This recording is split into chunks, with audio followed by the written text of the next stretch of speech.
සුබ දවසක් වේවා ඕගොල්ලෝ සියලු දෙනාටම.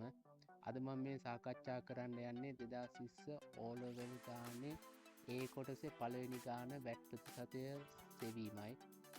අපි යන් ගානට. නිවසක මාසික දුරකථන භාවිතය සඳහා ගාස්තුව රුපියල් 1500කි. එකතු කළ අගය මත බදු වැට් වශයෙන් ඊට තවත් රුපියල් 180ක් එකතු කරනු ලැබේ. ඒ සඳහා එකතු කළ අගය මත බදු අය කරනු ලබන ප්‍රතිශතය සොයන්න. 1500කට තමයි අය කරන්නේ 180ක්. බදු ප්‍රතිශතය සොයද්දී ඒක ගුණ කරනවා 100ට 100. බිංදු දෙකට බිංදු දෙක ඇතුණා.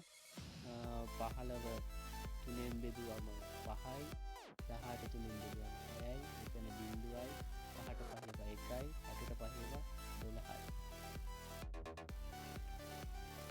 වැට් ප්‍රතිශතය එන්නේ 100ට 12.